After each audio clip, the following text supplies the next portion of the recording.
ठीक उसी तरह से उस शिव को जो गुरु है, आप माने अथवा ना माने, वो गुरु रहेगा। सृष्टि के आदिकाल से है और सृष्टि का अंत भी होगा तब भी वो रहेगा। महाकाल ही है वो। महाकाल का अर्थ ही होता है जो काल से परे हो। उसको जैसे अपना गुरु मानिएगा, उस शिव को जैसे अपना मानिएगा, जैसे आपकी बेजान चीजें आपको सब सूचना दे देती हैं, वो शिव तो सभी संसार ही उसका है। आपको पता चल जाएगा कि वो महादेव कैसा है, क्या कर सकता है। ऐसा संसार में कुछ भी नहीं है जिसको शिव नहीं कर सकते। तो मैंने तो सोचा और शिव को गुरु बना लिया। मुझको तो मालूम भी नहीं था कि शिव गुरु है। मैंने तो भगवान समझ के शिव को गुरु माना था। श्रद्धा विश्वास का सवाल ही नहीं था, क्योंकि इतनी समझ तो है कि जिससे भेंट नहीं होगी वो मेरा गुरु कैसे हो सकता है, मेरा मित्र कैसे हो सकता है। लेकिन शिव को गुरु मान के जो मैंने देखा, जो बोध हुआ मुझको, जो अनुभूति हुई, लगा कि वाह कमाल के गुरु हैं। और इसीलिए ये बात हम लोगों ने कहनी शुरू की कि शिव को अपना गुरु बनाइए। और आपसे भी यही अनुरोध करने चला आया कि आप भी दूसरों को शिव शिष्य बनाइए, उनको शिव की ओर 2 कदम चला दीजिए। इससे बढ़िया काम नहीं हो सकता है। और शिव को गुरु मानने में क्या है, हमने कैसे माना, अब तो पूरा कहानी कह देनी, तो वो नहीं के बुझात। अरे मन ने सोचा शिव मेरे गुरु हैं तो मेरे गुरु हैं। मन ने सोचा कि सामने बैठी हुई महिला मेरी बहन है तो मेरी बहन है। मन ने सोचा कि ये मेरा बेटा है तो मेरा बेटा है। खेला तो मन का है, शरीर का तो है नहीं। अगर शरीर का साथ होता तो एक बिस्तर पर सोने वाले पति पत्नी तलाक के मुकदमे में क्यों जाते। एक बिस्तर पर सोने वाले 2 भाई जमीन के लिए मुकदमे करते हैं कि नहीं। हम लोग तो कचहरी के साहब रहे ही हैं, मुकदमे होते हैं। शरीर का साथ कोई मानी नहीं रखता है, साथ मानी रखता है मन का। तो शिव मन के ना गुरु होंगे, शरीर से क्या मतलब। केवल हमारा आपका मन उस शिव को अपना गुरु मान के रखे, बस इसी के लिए 3 काम करने हैं और कुछ नहीं है। वो जब आप संबंध बनाए भूल जाएंगे तो संबंध सो जाएंगे। यही नियम है धरती का भी। आप किसी को दोस्त बना लीजिए, बस में चलते हैं, ट्रेन में चलते हैं, जहाज में चलते हैं, क्या होता है, रात भर की यात्रा में सामने वाला ऐसा दोस्त होता है कि साला अपना भाई भी वैसा नहीं होगा। हम लोग तो चलते थे सरकार के काम से टूर में, तो सामने वाले को कहते थे इसी फर्स्ट में कि भाई साहब नाश्ता करिएगा। नाश्ता लेके पत्नी दे देती थी या परिवार के लोग दे देते थे, करिएगा तो नहीं ठीक है। तो हम लोग कहते थे कि घबराइए मत, हम एडीएम है जिला के भाई साहब, आपको बेहोश नहीं करेंगे, मेरा आई कार्ड देख लीजिए, एगो रसगुल्ला खा लीजिए। मेरा छोटा भाई आईजी था दिल्ली का, रिटायर किया है। उस ससुरे को आज तक हम नहीं कहा कि बउआ एगो रसगुल्ला खा लो। मैं साला खा रहा खाने मत खाओ। लेकिन ट्रेन के सामने वाले पैसेंजर को रसगुल्ला खिलाने के लिए हम लोग आई कार्ड दिखलाते हैं कि देखिए भाई हम पदाधिकारी हैं सरकार में, आपको बेहोश थोड़े करेंगे रसगुल्ला खिला के। लेकिन सुबह जब यात्रा खत्म होती है भाई साहब, कहाँ गए वो रात भर के आपके दोस्त, कहाँ गई वो रात भर की आपकी मित्रता, सब खत्म। तो संबंध खत्म, सब खत्म। मन से मीठा मित्र तो बातें कही खत्म। हम लोगों ने कहा कि शिव को गुरु मानो तो बस की यात्री की तरह मत मानो, शिव को गुरु मानो तो ट्रेन के यात्री की तरह मत मानो। मानो तो मानो, और तब देखो परिणाम क्या आते हैं। Put to test and results, जांचो। और शायद आपने जांचा है इसीलिए इस कड़ाके की सर्दी में भी मना करने पर आप आए। मैंने तो मना किया था कि उत्तराखंड का कार्यक्रम है, मात्र उत्तराखंड के लोग रहेंगे, तब भी अगल बगल के लोग आए हैं। मुझको ये पता है क्यों आए, काहे आए। इसलिए आए हैं कि शिव को उन्होंने गुरु माना है, गुरु शिष्य को ईश्वर की ओर ले चलते हैं, आवेश जगाते हैं। कहीं ना कहीं उस महादेव का आवेश आपके मन में जगा है, तो सुन लिया कि शिव चर्चा है ऋषिकेश में, चलते हैं यार। संडे का तो दिन हिले है, थोड़ा ठंडे न लगेगा, थोड़े पैसे ही न लगेंगे, चलो शिव की बात सुन के आती। देखिए आवेश जगा दिया उस गुरु ने, गुरु का यही काम होता है। चलिए देखते हैं जिज्ञासा क्या है।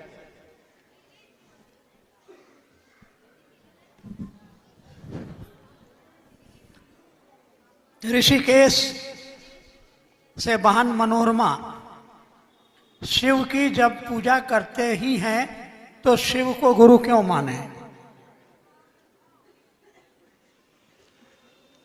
एक बहन ने पूछा है कि शिव की पूजा हम करते ही हैं तो शिव को गुरु क्यों माने? किसी की भी पूजा करें आप, तो आपको ये पहले जानना होगा कि वो है कौन, और उसको प्रसन्न करने की पद्धति क्या होगी, विधि क्या होगी। तो ये तो पूजा हुई। पूजा से आप अपना कल्याण चाहते हैं, जो भी चाहते हो, लेकिन गुरु तो ज्ञान देंगे। आप बचपन में किसी, एक बार एक कहानी, एक बात सोच लीजिए, अगर 5 साल के बच्चे के सामने महादेव आ जाएं और कहें कि मांगो क्या मांगते हो, वो क्या मांगेगा? एक 5-6 साल के बच्चे के सामने शिव आ जाएं और कहें कि बच्चा मांगो हम शिव हैं, क्या मांगेगा वो? ढेर से ढेर बोलेगा, ढेर से ढेर सोच के बोलेगा, कहेगा अंकल एगो कैडबरी चॉकलेट ला दीजिए। क्योंकि ज्ञान उतना ही है, समझ उतनी ही है। लेकिन उसी लड़के को जरा बीए पास करने दीजिए, अब कहिए कि महादेव अब आप चलिए उसके सामने आई बात कहिएगा। महादेव कहेंगे सुनो हम कैलाश पर ज्यादा बढ़िया, हम ना जाने वाले। काहे कि उसको अब ज्ञान आ गया, उसको बुद्धि आ गई। बचपन में हम लोग हवा मिठाई के लिए कैसा तूफान मचाते थे, वो तो अभी भी मैं मचाता हूँ, लेकिन छोड़ दीजिए मेरी बात। मैं महोत्सव में जाता हूँ तो बहुत भीड़ होती है, दूर दूर में हवा मिठाई, वो लाल लाल मिठाई रुई वाली नहीं है, बिकती है, मैं आदमी भेजता हूँ उसको लेके आओ। तो खैर छोड़िए मेरी बात, लेकिन आप हवा मिठाई खाइएगा, आप समझते हैं कि इससे पेट नहीं भरेगा। हम लोग प्लास्टिक के खिलौने के लिए कैसा तूफान मचाते थे अपने घर में, लेकिन अब प्लास्टिक के खिलौने की समझ खत्म हो गई। अब तो लगता है कि इन प्लास्टिक के खिलौनों से जिंदगी नहीं चलेगी। तो गुरु ज्ञान देते हैं, ज्ञान जैसे जैसे बढ़ेगा पूजा में, वैसे वैसे आपकी मांग बढ़ेगी, वैसे वैसे आपका डिमांड बढ़ेगा। नेक्स्ट जी,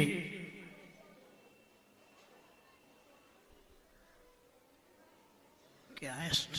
सेला कुई भाई मधुरेंद्र, धरती पर बहुत सारे गुरु हैं, शिव ही गुरु क्यों? इसके साथ ही 2-3 और ऐसी ही जिज्ञासा है। मेरे पड़ोसी कहते हैं महादेव को गुरु क्यों बनाया है, क्या है उनके पास? और है दिल्ली से है, चर्चा परिचर्चा में जाते हैं तो लोग कहते हैं भोले बाबा गुरु कैसे हो सकते हैं, वो तो भगवान है। हाँ हाँ बिल्कुल है, अब भगवान है तब तो गुरु होंगे ही होंगे, होना ही है। जिसने सृष्टि बनाई है वो, इस टेबल को बनाने वाला जितना बढ़िया मास्टर होगा, आप कितना बड़े टेक्नीशियन हो जाइए, उतना बड़ा मास्टर हो सकते हैं आप? हो ही नहीं सकते आप। कैसे होइएगा?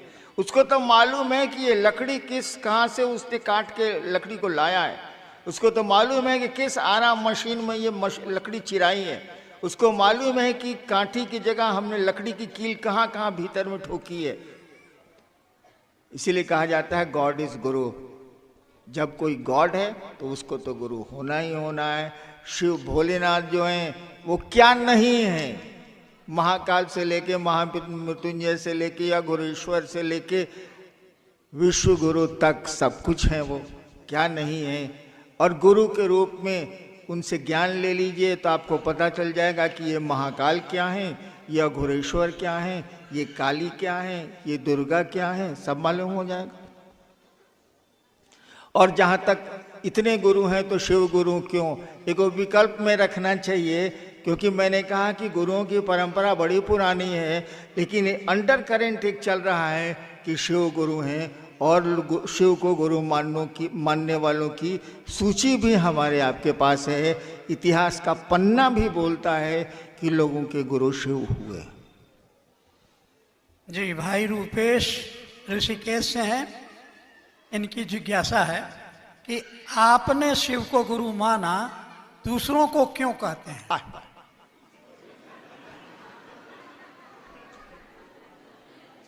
आए बाल पढ़ के हम कलेक्टर भोई तो पियर बत्ती वाला गाड़ी से घूमत रही, तरह के ना कहीं पढ़े के आए बाल, ये कोई बात हुई भाई साहब?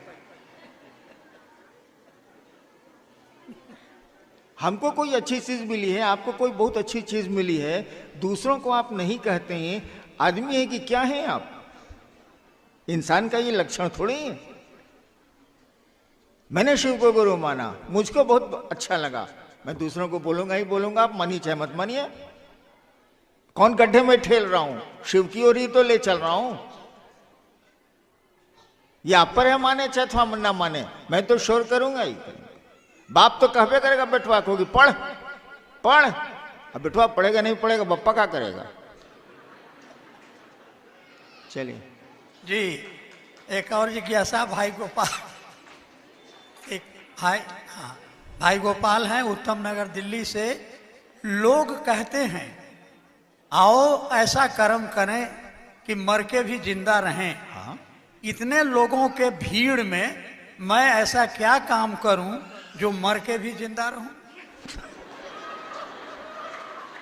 हाँ ठीक है ठीक है ठीक है। मेरे यहाँ एक आदमी का बर्थडे मनाया जा रहा था, जन्मदिन की पार्टी थी। हमने कहा कि देखिए जन्मदिन तो आप हम जिंदा हैं तो मना ही लेते हैं, भगवान ने पैसे दिए हैं तो जन्मदिन का तो केक कट जाएगा या मिठाइयां बढ़ जाएंगी। क्या आपने ऐसा सोचा है कि आपके मरने के बाद दूसरे आपका जन्मदिन मनाएं? जब तक हम आप जिंदा हैं तब तक तो व्यवस्था करके जन्मदिन मना लेंगे, या मेरा परिवार या मेरे परिजन मना लेंगे। क्या आपने सोचा है कि आपके इस धरती से जाने के बाद भी आपका जन्मदिन मनाया जाए महात्मा गांधी की तरह या और लोगों की तरह? नहीं सोचा आपने। कुछ ऐसा कर्म करके जाइए, धरती पर कुछ ऐसा करके जाइए कि आपके हमारे जाने के बाद भी लोग हमारा आपका जन्मदिन मनाएं। लोग मनाते हैं, लोगों के लिए कुछ करके जाइएगा, तब ना कहिएगा कि हमको महादेव मिले हैं, आपको काहे बता देंगे हम। तब तो नहीं मनेगा जन्मदिन, तब तो नहीं मनेगा जन्मदिन। आप उन्होंने देखिए ताली दो तरह से बजती है। एक तो मंच पर भगाने वाले के लिए, हाँ हाँ, इसका प्रयोग हम लोग विद्यार्थी रहे हैं कि नहीं?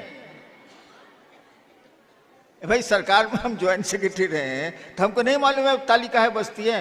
एक तो आदर से बजती है, कुछ अच्छा बोले आप। एक वो ताली बजती है कि साला बकर बकर करता भगाओ सालों को, ताली बजाए भाग जाएगा। तो मैं अब भाग रहा हूं, आप सबों को मेरा प्रणाम। और शिव के शिष्य के रूप में मैं अनधिकार, मुझको अधिकार नहीं है, अनधिकार आपके शुभ की कामना करता हूं। आप शिव की ओर 2 कदम चलें, यह अपने गुरु महादेव से प्रार्थना करता हूं। आपके दुख कम हो, आपके जीवन में आनंद आए, इसके लिए अनधिकार आशीर्वाद देता हूं। अनधिकार, मुझको अधिकार नहीं है, मैं गुरु नहीं हूं, अनधिकार आशीर्वाद देता हूं। आप सबों के चरणों में मेरा प्रणाम।